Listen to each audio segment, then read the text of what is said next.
Hello, everybody. Welcome to It Was Tuesday with your host, James Chen. aka Jay Chenzor. I'm a little tired today. My sleep, just insomnia, has been kicking my ass. But you know what? We soldier through these things and we keep bringing you up to speed on everything that's happening in the fighting game community these days. I know a lot of stuff I've been talking about has been more Street Fighter 6 oriented these days, but clearly that is what a lot of people have been talking about. So, it is more on the forefront of news. And speaking of, just wanted to talk a little bit about the Capcom Pro Tour. Now, I know it says new CPT format here, but there's been nothing announced. Sorry for the pseudo clickbaity title over here. But what I'm trying to talk about here is maybe talking about what Capcom Pro Tour can do in the future for next year, spurred on by, oh man, offline is just, it's so wonderful. I already had a video talking all about, maybe we should get, hopefully Capcom Pro Tour gets more to offline again. But I kind of want to talk about this topic in a little bit more detailed fashion because this is a very nuanced topic here. This is not just as simple as Capcom should do this. Yay! So, let's actually talk a little bit more about this. But why did this come back up again? Why am I talking about this again? Well, if you remember, in the past couple of weeks, I've been doing recaps, mostly because we just had like 14 qualifiers for the CPT for Capcom Cup 10 happen in the span of a weekend. Well, there's been a few extra ones that have happened. We did not get a chance to talk about Ren, a DJ player who has qualified from South Africa, and then Juninho Raz, a Luke player, qualified from Brazil's World Warrior, and so he will be going to Capcom Cup X. And then Samuel, a jury player, won the Spain and Portugal World Warrior, and he is now making it to Capcom Cup as well. The interesting thing is this one about the Spain and Portugal one is that they actually ran their World Warrior finals offline. And so this clip came out of the offline event. So let's go here. I have it here on Twitter here. Oops. But let me full screen it for you guys so you guys can see the whole thing over here, and make sure the volume doesn't kill us here. So that should be good. Let's do this. So this clip came from the Spain-Portugal World Warrior Finals, which they actually played offline.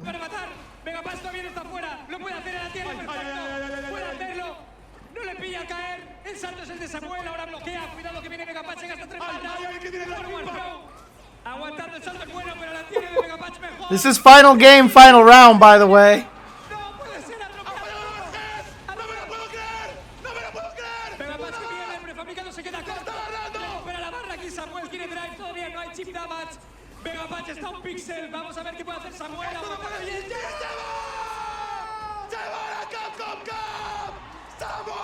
Samuel.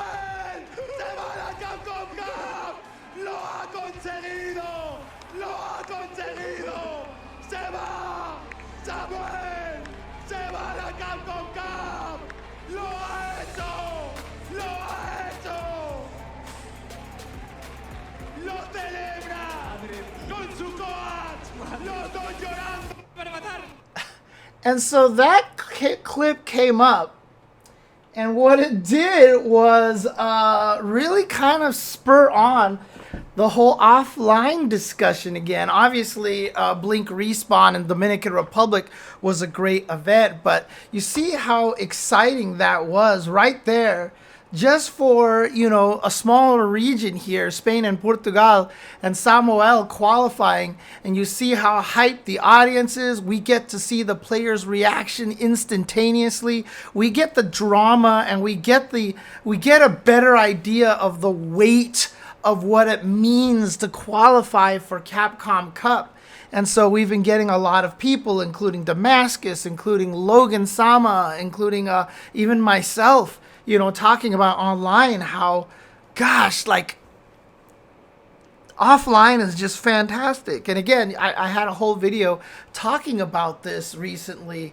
But, you know, a lot of people out here are saying that we really, really need to get back to offline premieres like we used to a long time ago.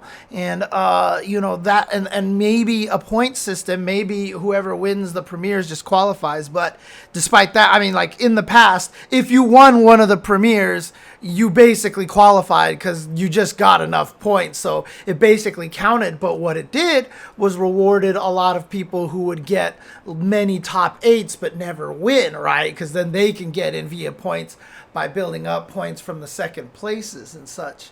And so that's important. But, you know, having these offline premieres, having this storyline, having this kind of interest and intrigue in, you know, who's going to qualify, and seeing the emotions, seeing the excitement, having the crowd, the energy, everything like that is just basically second to none. I mean, you just watch that Spain and Portugal clip right there, and it's like, I swear to God, the guy just won, like, you know, Capcom Cup already, and all he did was just win his berth into Capcom Cup.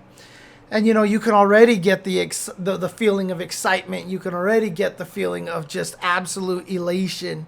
You know, we don't have to wait, you know, 10 minutes for an online interview after they've already calmed down and stuff, you know. It's right there. The passion is right there. The energy is right there. And that's something that I feel like we miss a lot of right now. However, you know, it's easy to say Capcom should just jump back to offline premieres, include Combo Breaker, CEO, and UFA, and all these events. You know, it's really easy to say that, but let's think about this really carefully, especially from a perspective of where Capcom Cup is coming from, where Capcom is coming from, right? Obviously, coordinating with a lot of different events like that is a lot of work. And in the past, you know, it's been a kind of a give and take kind of relationship with a lot of these events, right? So, for example, in the past, if you remember, these top 8s were always run on Capcom's channel. So in other words, if you were Combo Breaker, if you were CEO, when you got to the, let's just say Street Fighter 6 closes out the event, the last thing that everybody watches is no longer on CEO Gaming or on the Combo Breaker channel. They're all on the Capcom Fighters channel.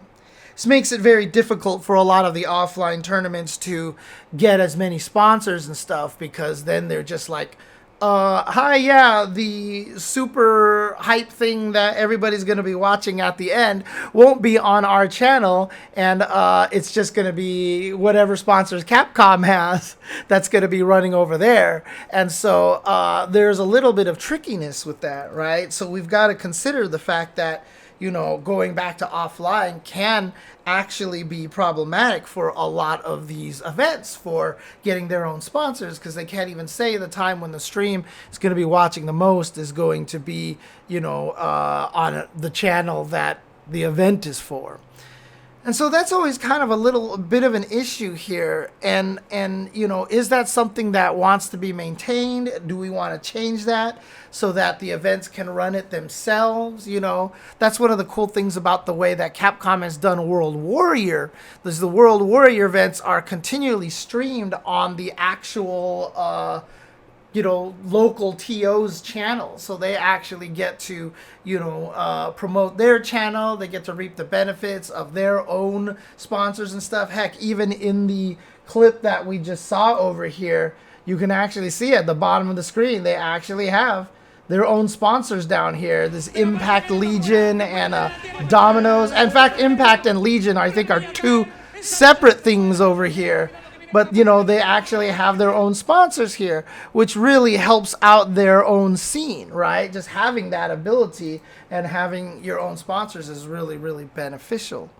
So, you know, is this something that we want to do? Well, again, you know, we do want to get back to offline. We do want to get back to offline. And the reason why it would want to be streamed on the Capcom Fighters channel is because if you actually look at what's going on right now, Capcom is clearly benefiting from having their own Capcom Fighters channel broadcasting all of these online top 8s. They have content on their channel nearly every week that everybody wants to tune into on the weekends, these CPT online premieres. Well, they're probably not getting boffo numbers that, that these little individual events like a CEO or a Combo Breaker and Evo might get. This allows their channel to continue to have content, alongside sets, and, they get to produce these no neutral clips and everything like that. So these online premieres that they're running is very beneficial to Capcom to have every single week, right? And if we go to pure offline, again, Capcom would be losing that. And is that the right way to go? Is that something Capcom's willing to give up? And is it right to say, to Capcom, like, yeah, you know what? Offline is better. Screw your own, marketing growth and all this stuff like this. Now, I do have to throw in one little caveat in here, is obviously it's easy for me in the position that I'm in to be like, Capcom should keep online premiere so they can keep hiring me to do commentary so I can keep making money. Well, to be fair, when we were traveling to events that were the offline premieres, Capcom was, they had a bigger budget for that. And so we actually got paid more for doing those events than we are getting paid right now for doing the offline events. So, switching to offline might actually be more beneficial for me. But it also depends on how often they fly everybody out and everything like that. And that's a whole different story. So outside of that, I promise I'm talking about this from the context that not for my own personal gain, okay? So I'm trying my best to talk about this from an aspect that is beneficial to everyone, right? And so again, Capcom running these offline premieres gives them content every week.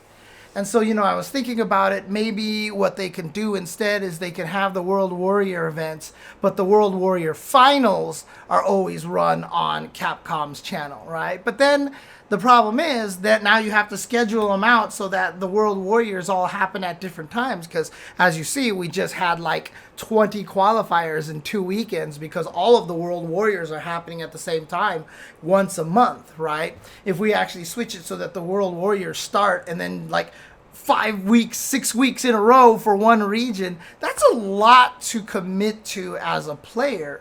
To make sure you play every World Warrior in like the span of 6 weeks.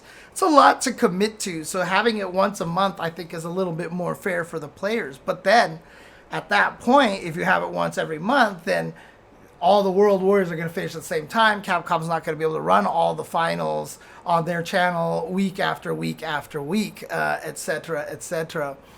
So, it's kind of this weird situation where how do we resolve this? How do we get to the point where we can get back to as many offline events as we can, as well as allowing Capcom to be able to continue to, have content every single weekend for themselves like this? Now, one of the ways that's an easy solution on paper is just do all of it. Just do all of it, right? Because why not have the online premieres, the World Warrior, and to have all the offline qualifiers, right? Why not? Why not? Right. So, Peter0611 says CC should have the best players in the world and good regional representation. Currently, it's skewed too much in favor of the regional rep. Yeah, so that's something, I thank you for bringing that up, because that is something I wanted to mention early on, is that one of the downsides of the current format is that, East only has US East, where NuckleDu, Mena RD, Punk, and IDOM all reside in. Only 2 of them can really realistically make it out of that region, right? So does that mean we will never have a Capcom Cup again where all 4 of them are there? Like, does that feel right? Like, that doesn't feel right at all. to say, oh, if this format continues, we'll never be able to see Idom, Punk, NuckleDu, and Mena RD in the same Capcom Cup. That just sounds crazy. And Japan, I mean, let's talk about Japan. Like Tokido, Initial D Volvo asks, has Tokido even qualified? No, Tokido has not qualified. Kakeru has not qualified. Bonchan has not qualified. Daigo has not qualified. Moke has not qualified. There are so many Japanese players that are ridiculous, and we will never see more than perhaps 3 or 4 of them if we include the Singapore and the France offline possibilities. We're never going to see a big chunk of them make it to Capcom Cup anymore. And so I think we're in a situation right now where, you know, the regional representation is awesome, but do the fans, do the viewers feel like they're getting the proper representation of the talent? Again, to be fair, the regional representation is awesome. I love it. I love that Samuel from Spain, Portugal qualifier got to be that excited. And this is a chance of a lifetime to show his stuff. Jabi M, who actually made it to Capcom Cup last year, continuing his run with qualifying again this year and having that Red Bull Kumite match against Tokido that he won. You know, those things are really, really cool to have, right? Yeah, at present, Capcom Cup Finals doesn't feel like a true best of the best representation.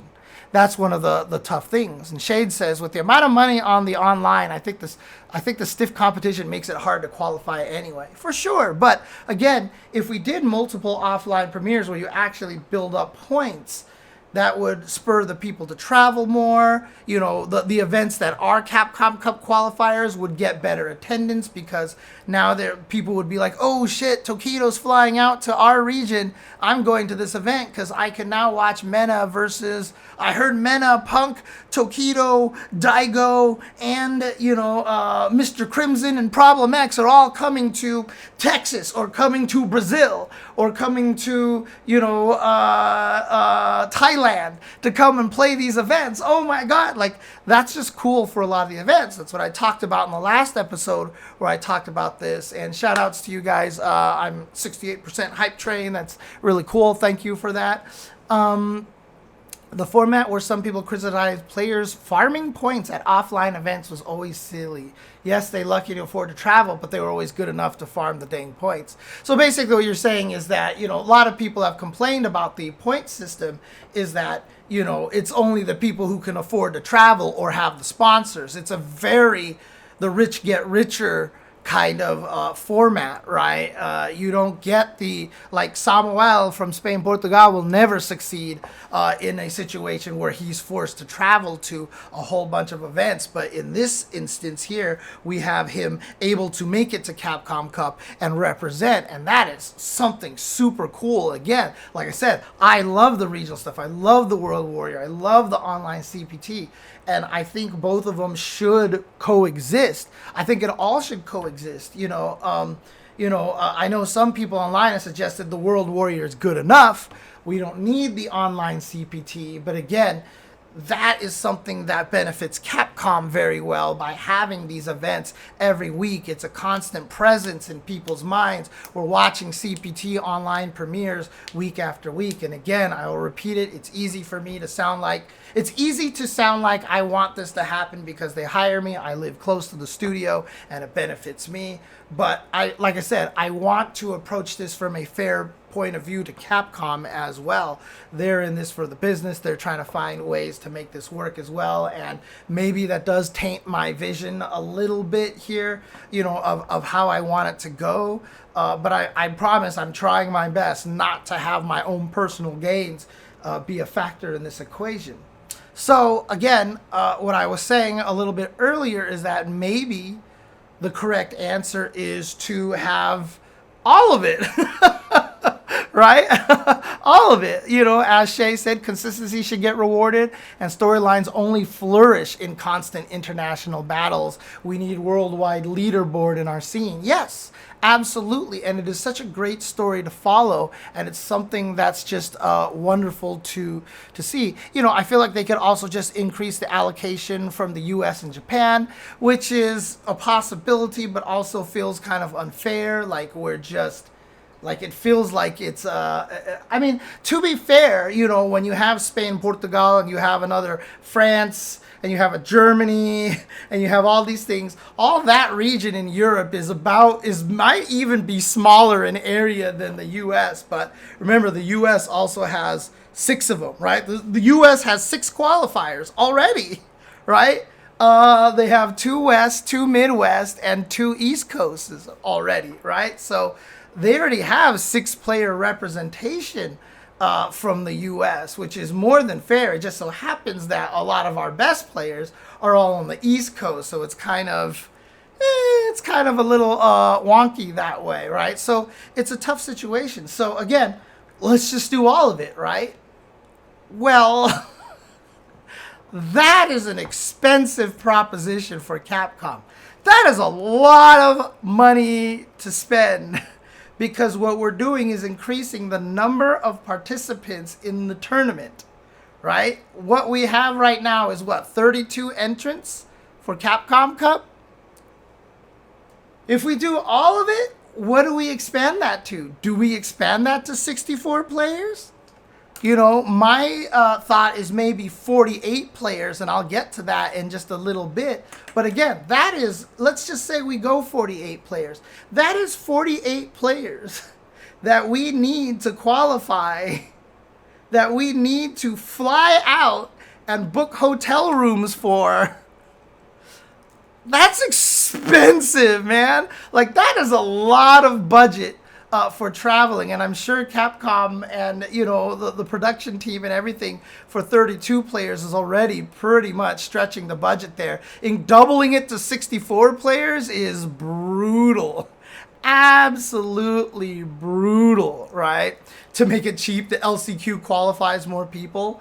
That is an option, because then all the people traveling would be doing it on their own dime, which is kind of crazy. Let's see. I'm going to address a lot of the things in the chat over here. So, every major sport in the world rewards consistency. Yes, that is true. Absolutely true. Let me scroll up a little bit over here. Champions League spots in Europe is for top 4 who played 38 games all season. Yeah. The local World Warriors commentary opportunities, and local talent gets to show off their stuff like this. So this tournament over here that we saw that was ran over there is Impact by Legion. These guys, if I can find my other tweet over here, Samuel actually tweeted this himself. He said, "I hope Capcom Fighters notice what Impact has done with our World Warrior here in Spain and Portugal. They are truly professional, and they love fighting games so much. They love they love what they do, and we enjoy these events thanks to their hard work." So again, in this little clip here, you can see a lot of the production that they did over here to run this. And yeah, it does give a lot of opportunity for the local areas to showcase a lot of their stuff and what it is that they do. So it is for sure something that, is great about the World Warriors. So again, it is this kind of situation where we want to reward the regions, and then also we want to reward the consistency, and it's a really tricky situation. So another suggestion in the chat: they need to cut World Warrior spots in half. Given we have good net code, merge some of them. That is definitely a possibility. I said potentially doing 48 spots. So the reason why I was thinking of 48 spots is that what we could do is have 32 players qualify from the regions for the one-time online CPT, and then the World Warriors, right? So let's actually have 32 players qualify the way that they qualified this year outside of the EVO and France and or I'm sorry, 30. Try to get like 2 players qualified from the LCQ, and have 30 players qualify from the regions. And so what happens now? How does that work for a bracket, right? Well, if we give 16 players a bye, that means we can run a first round of 32 players, right? If we give the first round a bye, and maybe the regional players, they have to just play a one and done kind of situation to get into the top 32, right? So all of the regional winners, they get flown out to Capcom Cup. But see, the whole thing is they do pools as well. They're not actually doing the brackets. So we could do it. Oh, man. See, now that I think about it, I was just thinking from a pure bracket standpoint. So my idea was having a pure bracket and having the 32 from the World Warriors and the online CPTs play against each other, and then they eliminate the other guy, and there's 16 left, and then they go into the full double elimination bracket. But it also sucks to have the players only play one match and be eliminated from the tournament. So they could do pools, but you see what I mean? There's a lot of logistical nightmare, as Chad Mode has said in the chat, right? So this year, Pro Tour is 48 players. Is it 48 players? I thought it was, let's see here. Cat Cammy 6 has the graphic here. Oh, you're right. It is 48 players already. How am I doing that then? So maybe they can go up to 64 players. They can add another few spots to go up to 64 players. But how does that work? If there's 26 regions for World Warriors. No, was there 26 regions for World Warrior? Shoot. My math is all messed up right now. I am super confused here. Shoot. For some reason, I thought it was 32 players this whole time. But you're right. It is 48 players, Goooood. Oh, man. Okay, now my math is all screwed up. Well, then we can actually do the 64-man bracket, extend it to another 16 players, and get it to 64 players instead. And that way you can have the offline and the online, and then maybe have 2 streams running at the same time, so that at Capcom Cup you can actually give more opportunity for the commentators to commentate more matches as well, right?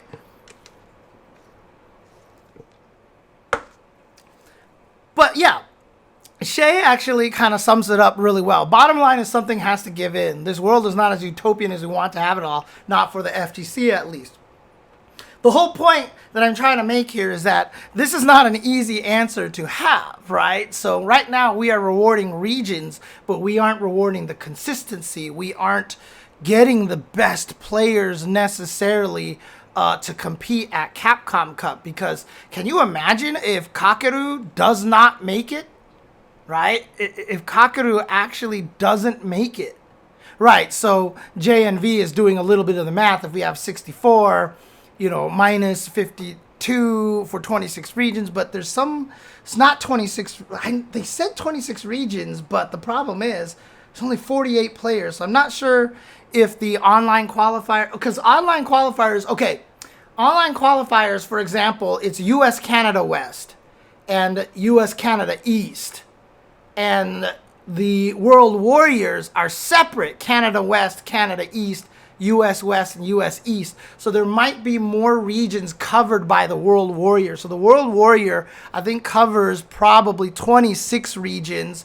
4 of them are EVO, the 2 offline, and the last chance qualifier. So that's 26 plus 4, that's 30, 48. So 18. So there's probably 18 CPT online tournaments total for the different regions to qualify. So there's 18 of those, 18 online premieres, right? Like Goooood is saying in the chat over here. Dude, I just need to hire Goooood as my researcher over here. He's been killing this for the past few weeks, helping me out here in the chat.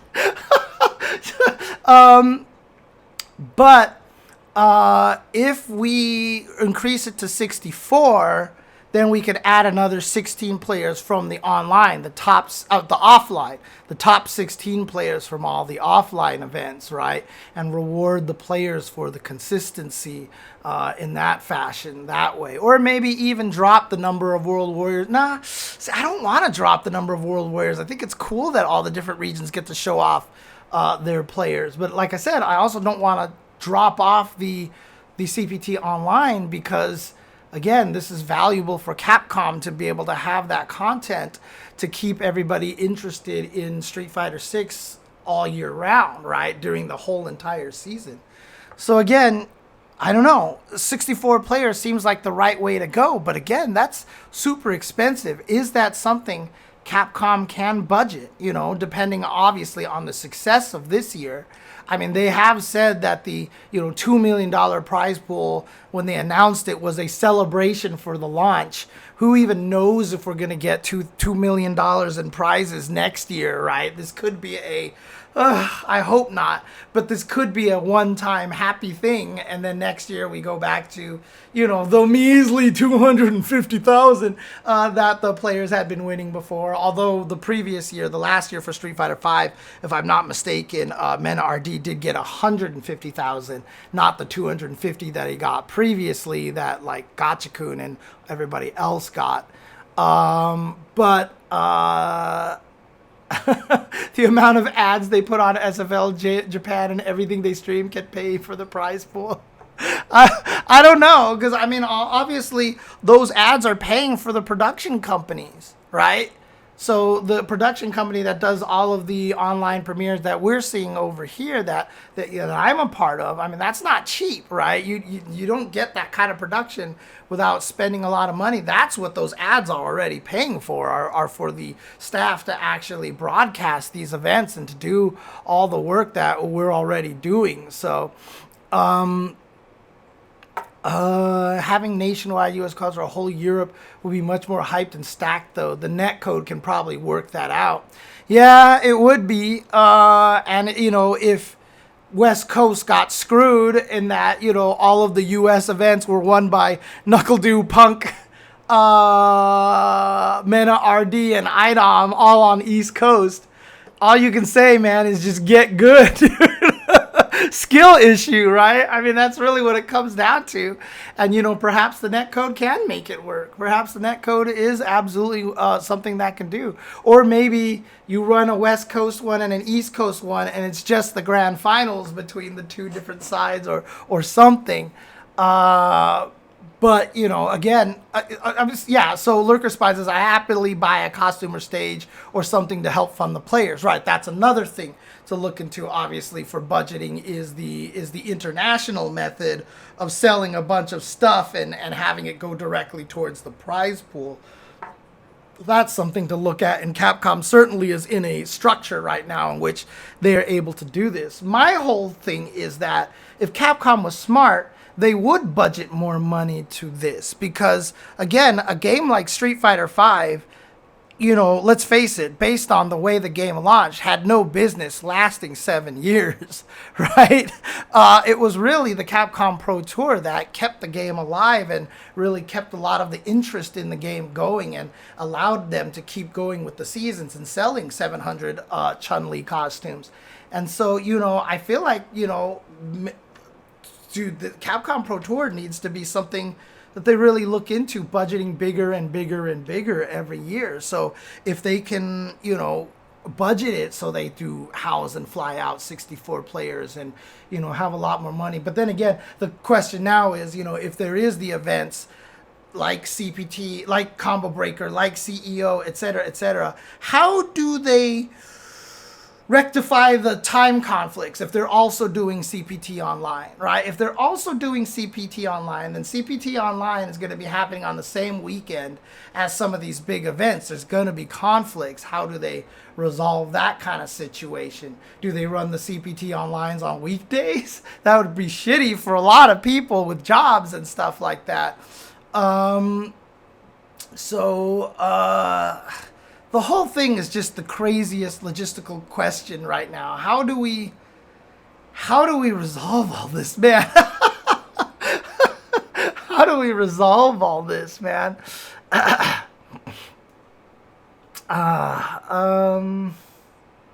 So Mike Lee says it sucks, but consistency and point system is fine. But if you look at other sports and events, almost none of them reward consistency. They reward winning the qualifier.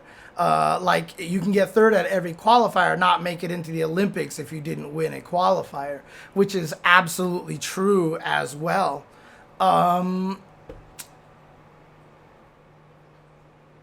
It's like honestly, the way Capcom is doing it right now is like the most efficient for them, and it's the most beneficial for Capcom. But boy, man, you see that Spain Portugal ending, and you see the crowd, mobbing Samuel as he won. We see stuff like Blink Respawn and how crazy the players were getting for Kaba in grand finals versus Kakeru. And, you just see the energy of offline. You see something like Evo. And again, that brings fans, that brings audiences. The numbers that you get for people watching Combo Breaker and CEO and Evo are always really, really impressive. And so, it's just, there is a little bit of that nostalgia factor for a lot of the old school people who love the offline stuff, that you see that and it's so great. Some people have argued that, some of the kids that are playing today aren't used to the offline thing. And so, this online thing is actually preferable to them. Maybe our generation won't be as interested in offline events as they will be for online events. But I don't think that that's true. Like Umi Show, for example. Umi Show was at an event recently where she got second place, I think it was.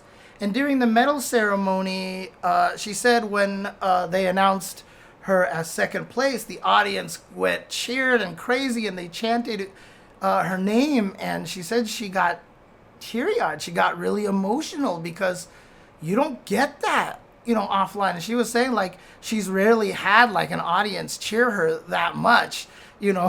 Obviously being a Happy Chaos player creates enemies, and a lot of people get mad at you when you play Happy Chaos. Of course, Umi Show had been playing a lot of Soul recently, so now maybe she's gotten more enamored with the crowd, etc., etc. Poke actually says someone should really do a deep analysis of possible systems for CPT and establishing how to get into Capcom Cup champions. Yeah, I mean I remember a few years ago a lot of people were doing stuff like that. Yeah, it would be really interesting to go and try to do something like that right now. Aren't there already existing tournaments they could just collaborate with? Yeah, absolutely, and that's what we're talking about. By doing the offline event is going back to the Combo Breakers, the CEOs, the UFAs, the Seams, the Tiger Uppercuts, the Japan qualifier, the Taiwan Fighting Major, China events, etc. Having that kind of thing again. Having the players fly around and actually trying to acquire points. That's what we're talking about. Again, I'm not sure how that would work in terms of, do they have to run all the Capcom stuff on the Capcom stream again like they used to do, which is tough for a lot of events, for sponsorships, etc., etc. It's interesting. It's interesting how Capcom, it's tough because Capcom going back to offline majors is really throwing a bone to the players and the community, right? It's not exactly the most beneficial for them. What they're doing right now is clearly the most beneficial for Capcom. But again, just to generate the interest, the hype, the drama, getting the people outside interested and getting more of a possibility of having Kakeru, Tokido, Bonchan, Fudo, Idom, Punk, Mena RD, Knuckle Do, all at, the finals, Mr. Crimson, Problem X, Ending Walker, everybody all there at the same time, which would generate a lot more interest of people tuning into Capcom Cup. It would benefit them as well. It's harder to justify from a, this is a potential kind of thing, whereas the way they're running it right now clearly saves the money as it is. as it's doing right now. So I found out the CPT announcement with World War plus all that. It was 202, so I can post a video link if you're interested. Wait, Kenjiro Nakamura says Capcom Cup will be 3 million. Where was that said? Do we actually know that? Where is that information coming from, Kenjiro? And then, what are you talking about? It was 2020. I see. The CPT announcement trailer with World Warrior plus offline events. What did they say in 2020? Someone mentioned... Oh, that's right. I think Broski pointed out in a video that Capcom was going to implement the World Warrior system in 2020, but it was canceled due to COVID, and it was going to have World Warrior offline events running to World Warrior plus offline events running together. Yeah, I mean, but you know, with the pandemic and everything, and having them go this online route, they probably were like, actually, this works really well, and we like this, so, and it's efficient, etc., etc. So, right. So Michael is asking, do we need all those players at Capcom Cup? That's Evo, essentially. Yeah, it's actually true. It's an interesting way to think about that, right? That is definitely a way to think about that. You know, maybe that's just not the way that maybe Capcom Cup is supposed to be more about everyone around the world and playing, and then finding the best of the best of the best is more of an Evo thing. You know, it's definitely a way to look at it. And then Initial D Volvo, though, says, I'm definitely less interested when you watch players show up and get washed because they're out of their league. But even the last Capcom Cup, even a lot of the players that a lot of people weren't expecting to do well, they were in there doing work. Some upsets here and there. And again, it's wonderful to actually have them have their highlight, right? Capcom should make a significant portion of game and microtransaction sales go to Capcom Cup prize pools. Yeah, again, this is something that, you know, it's not just a flick of the switch and they can do that. Capcom's really got to have like some meetings and like talk about it and everything, because while Capcom's like, this money can go into our pockets, or we can risk it by spending money on these events that may not necessarily have any really valuable return financially. You know, it's a tricky discussion to have. But if Capcom Cup can prove to be extremely profitable and, you know, be analyzed to prove that it is selling more copies of Street Fighter 6, you know, like but again, like what's selling copies of Street Fighter 6 in Japan is stuff like the Raccoon Cup, right? You know, it's not necessarily the Capcom Cup. It'll be curious to see how Capcom Cup is viewed throughout all the different regions and such. So let's see, like if we all want our favorite players in and everything, but it's impossible to do that. Capcom Cup rewards the winners of the qualifiers in a tournament for qualifiers. Evo is the open bracket. Street Fighter League is for invited hand-picked players. And it's really interesting to think of it that way. Street Fighter League is the invitational. Evo is the open bracket. And then the Capcom Cup is more of the world representation kind of situation. So it does kind of create three different personalities for the different events, which isn't necessarily a bad concept to that. I think a good way to do this optional extra payment you can make that adds sparkle to the thing or something, you know, for selling DLC, for example, right? So in other words, you can buy a title, but if you pay an extra $1, then that money goes into Capcom Cup and it makes your title actually like have a gloss to it or something like that. Yeah, the regional thing is not bad. Like the regional thing is really, really cool. Is really, really cool.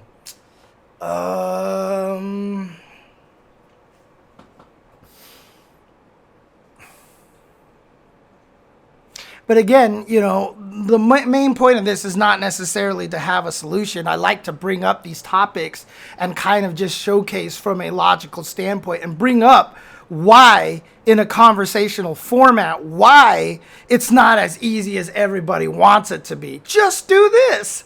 Just do that. It's never like that, right? You see the kind of the brain. Not, I can't help but try to think of solutions for everything. So my brain is I'm already racking my brain right now, trying to figure out how to make this work and everything. But that's not even my job. I don't have any reason to do that. It's just I like to problem solve. But again, my main point of this conversation is really just this is not as simple as we would like it to be. And there are a lot of questions in the chat, like, is that what we want out of Capcom Cup? Do we really want Capcom Cup to be the best of the best? Or do we just say that is Evo's job, more or less? Or, you know, do we really want this? Do we really need this or that, etc., etc.? It's a tough situation. So,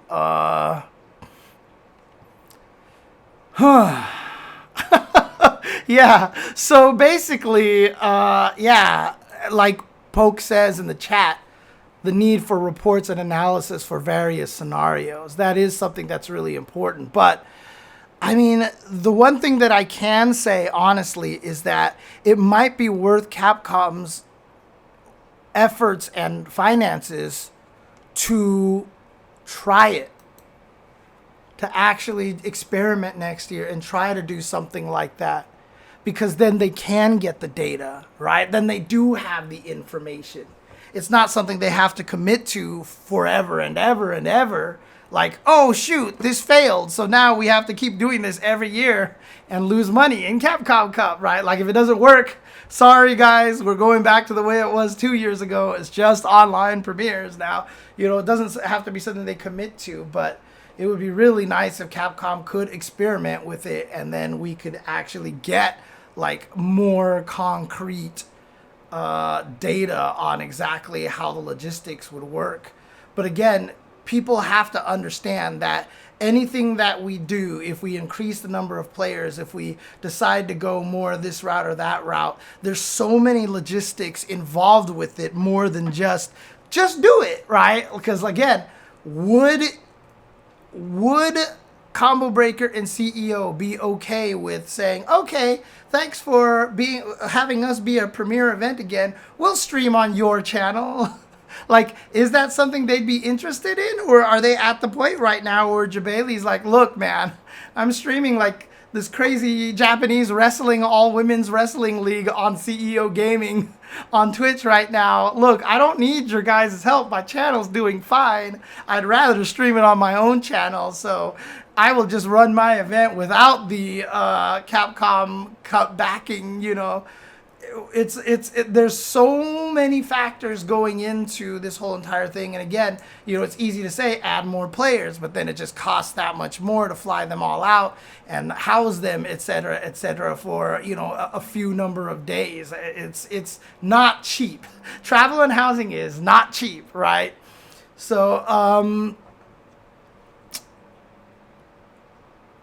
I'm not in a position to say, since I'm not from his scene, but watching Chris Wong trying and not making it in World Warrior last year might have been the opportunity to make him as strong as he is now. I mean, it's the tricky thing, right? Every format does bring the storylines. Like, we get the storylines, but I got to tell you, man, as a commentator, you know, when we're doing the online CPTs, we have no idea who's getting into that top 16. We only find out who's in the top 16 when we get to the studio. And guys like Ringe and Jeremy start to do the research like an hour before the broadcast on who all the players are, and the staff also does a lot of surveys for the players to give us the information on, like, what did you do to train, you know, what's your funny quote, etc. You know, but we don't get a chance to build the narrative or the storyline as well as we'd like to. But when you're doing offline, the storyline is the event itself. You talk about who, you know, like what they went through, who are they beating on the way there, and the history of the event. And you can kind of build the storyline in a progressive manner because you're there commentating it from the beginning to the end. And I think it's really kind of nice, to be honest with you. So, wait, what do you, maybe Capcom can license CPT and locals and small to sign up for it? Yeah, that was the dojo events. That's what the dojo events were, which kind of morphed into the World Warrior one. So I think Jabali can get more sponsors and charge more as CEO as part of the tour. But see, the problem with that, Shay, is that Capcom can't just accept CEO sponsors. If it streams on Capcom Fighters, Capcom has its own sponsors. Like, what if it's Capcom Fighters brought to you by Red Bull, and CEO is sponsored by Monster? What happens then when we switch to Capcom Fighters, which is the big thing to actually watch and most people are going to watch? Monster gets screwed by literally having a rival brand on the broadcast for the event that they're sponsoring, right? That's the confusion right there. That's the issue right there, is that Capcom isn't just going to take CEO sponsors and plug them onto the Capcom Pro Tour, right? They have their own broadcast. They have their own packages. They have their own deals and stuff to sell. Let's see. The round robin tournament with every player online where participation is mandatory. Evo Las Vegas streamed the SFX on its own channel this year. Yeah, Evo has always been powerful enough to stream on their own channel. Even back in the days when we were doing all the offline stuff, Evo was the only exception that would run their finals on their channel because Evo was bigger than Capcom Cup, and Evo is technically still bigger than Capcom Cup. So Capcom Cup actually had no ability to just be like, hey, Evo, we're streaming on our channel. Evo would be like, oh, whatever, you know. So it's a different kind of situation at that point. Speaking of the storyline of tournaments, I think an interesting way to monetize or build funds for future events would be taking the footage from all these long live tournaments and editing down to something a little more curated with interviews and whatnot mixed in. I think I would pay for a DVD or a Blu-ray for a big tournament if it had a bunch of special features you don't get just by watching it live.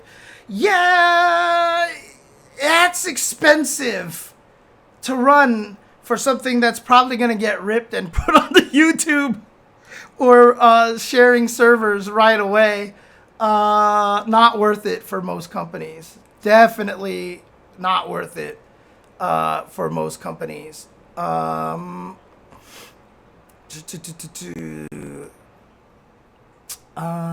CPT going to beef up numbers of entrants and add prestige to the tournament, therefore still helps CEO in some direct ways. Yeah, I've talked about that. So in the video I did a few weeks back, you know, I mentioned that, yes, the events do benefit from having the CPT being a part of it because more people fly out, there's more prestige, they'll get bigger attendance, etc., etc. And that is a possibility. But, you know, the FGC has also grown a lot that a lot of these events don't need the piggybacking of Street Fighter anymore. Is that they've got a lot of events that are helping, you know, a lot of games out there. You've got the Tekkens and the Guilty Gears and the Grand Blues and the Dragon Balls and the Mortal Kombats and all these things like that. It's just the FGC is just, it's so much bigger now that I'm not sure if that's what they want to do anymore. Co-protations, corporations, yeah.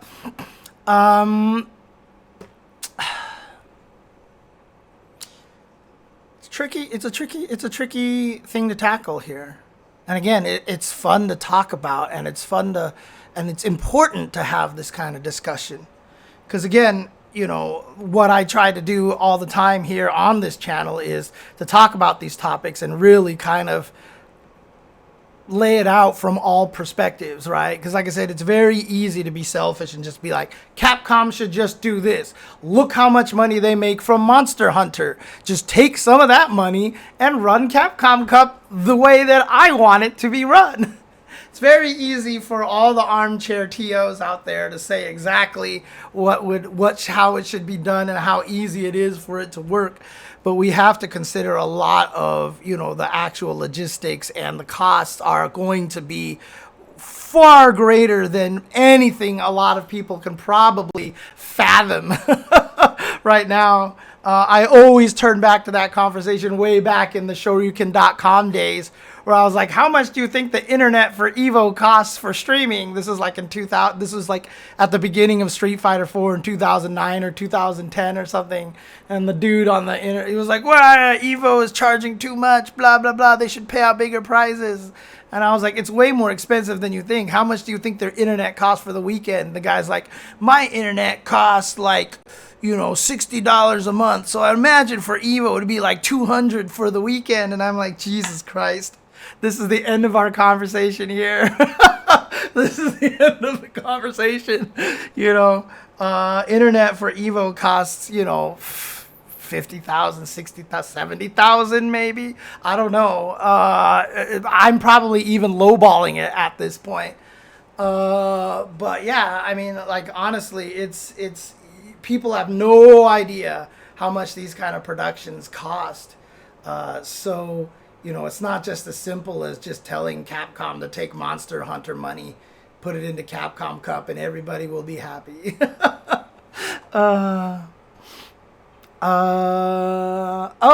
That's a whole different conversation, Jim Kubak.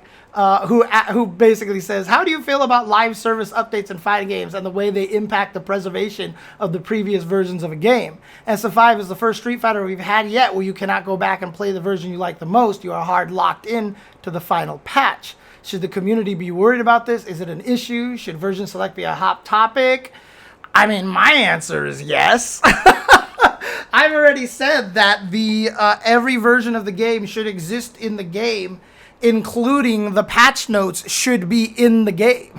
Like, literally in the game, you should be able to go and pick Chun-Li, and it should give you version history. Here's this patch, here's this patch, here's this patch, and a little demo video of what the change was between all the different versions, and have a video demo of that. Hazanshu is now unsafe on block. Hazanshu block, like, version 1, block, okay.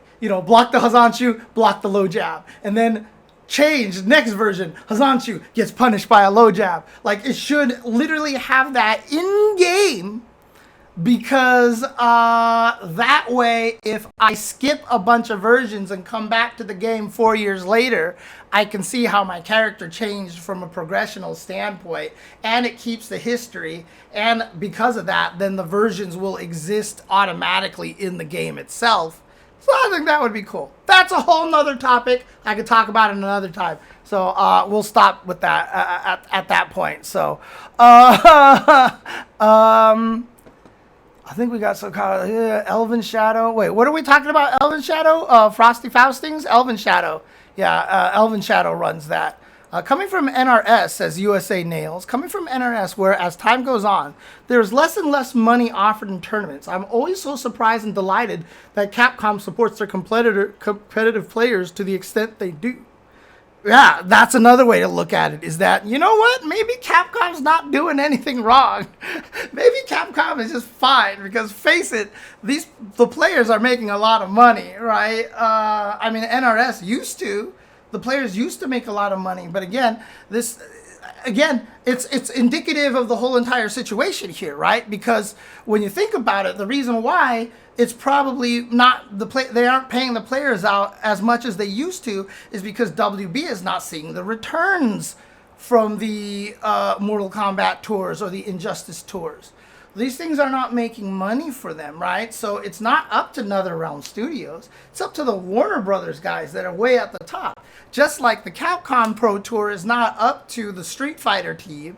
it's up to everybody on the top from Capcom. And, you know, from that perspective, the guys at the top of Capcom aren't looking at like Street Fighter. They're looking at Street Fighter, Monster Hunter, Resident Evil, Devil May Cry, Mega Man, Phoenix Wright, etc., right? There's so much that's on their minds that it's not like the beautiful thing about League of Legends is that Riot literally just has, like, for the longest of time, just had the one game.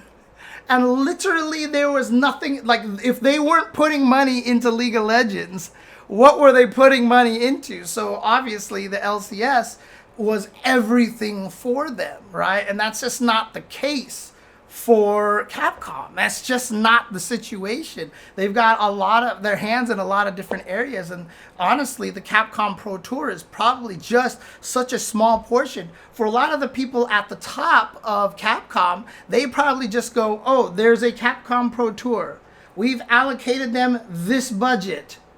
And then a year later, they're like, how did it do? We lost this much. Oh, well, let's lower the budget for next year.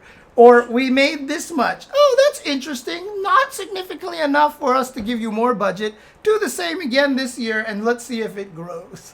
You know, like, that's just kind of what's going on over there, right? So, yeah, I mean, Riot is Tencent, but Riot is still Riot. I mean, it's 10 cents on top, but it's one of those parent companies that's not actually, like, directly involved. It's not quite the same thing as literally Capcom that owns Devil May Cry and Mega Man and Monster Hunter and Resident Evil, you know, right? And NRS is a subsidiary of Warner Brothers, kind of in that same situation there. But again, Warner Brothers is determining the budget for NetherRealms. I don't think Tencent is is determining the budget for Riot. I'm pretty sure Riot is pretty self-sustaining at this point. So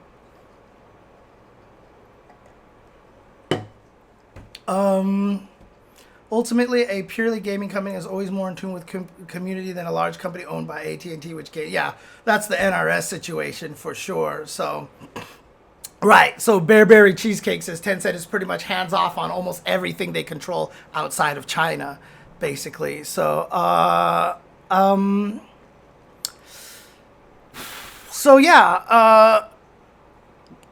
we're in a sticky situation right now.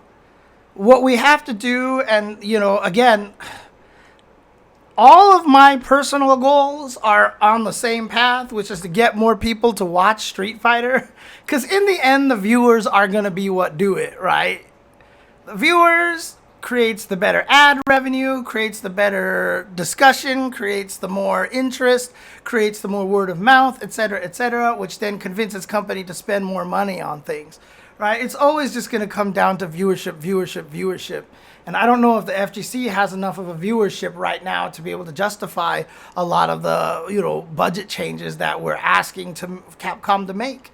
So, you know, that's the tough situation that we're in right now.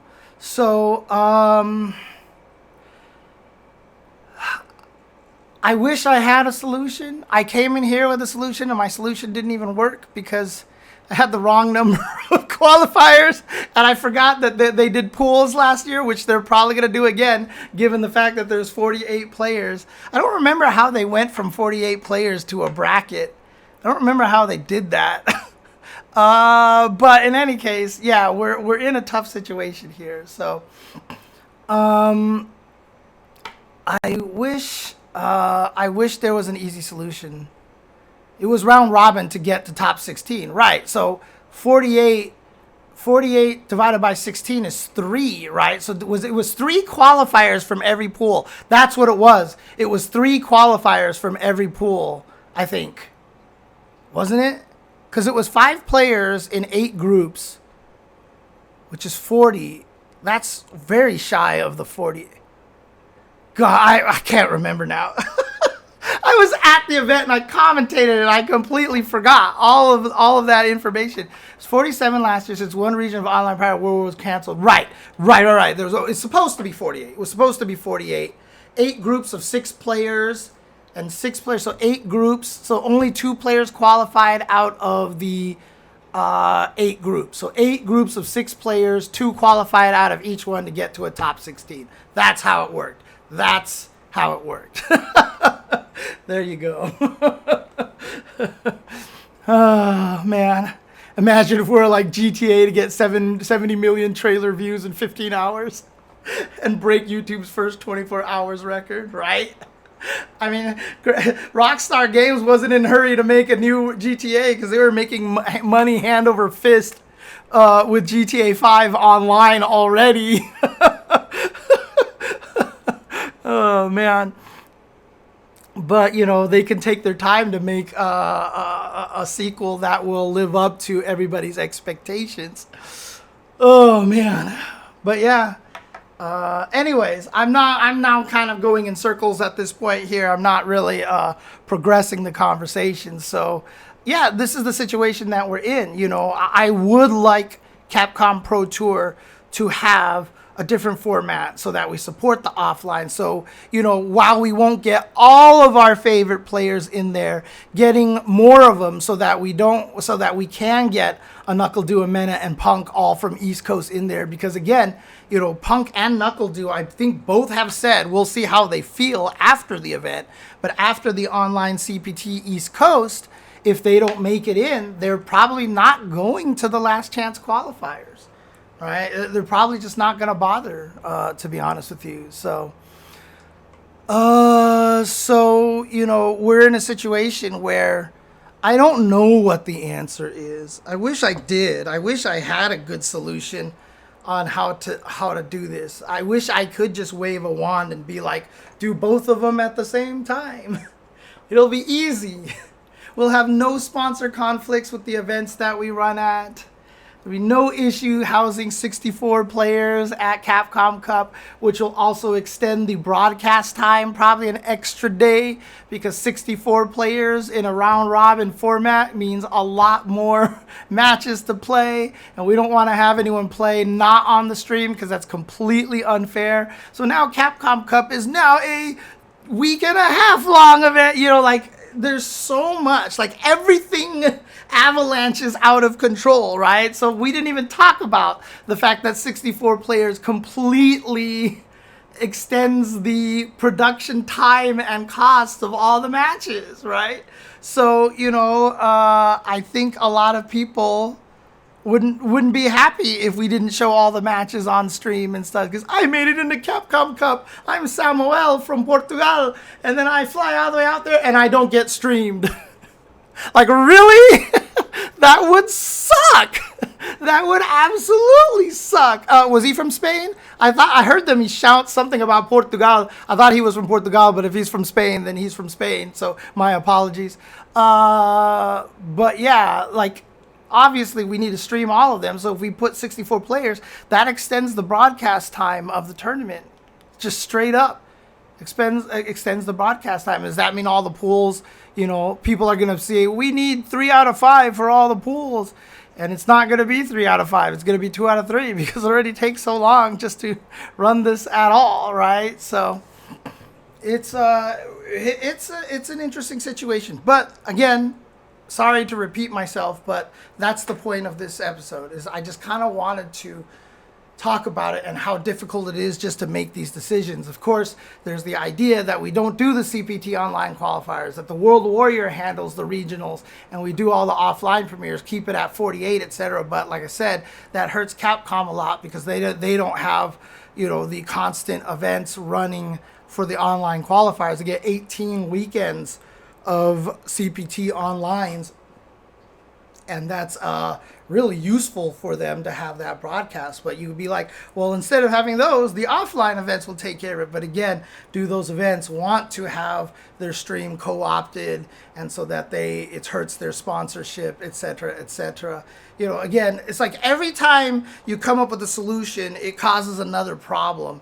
And there's just so many logistics to spiral around there. Again, I'm not in a position where I can solve all these problems. I'm not smart enough to know or aware enough of what the budget for anything is, or, you know, a lot of the behind the scenes, you know, advertising, wrangling and all that stuff. I don't know enough, but it's important to be aware of the fact that it is never as simple as we think it is. So so there you go. Yeah, simultaneous multiple streams is definitely an option as well. That's definitely something they could do. So, man.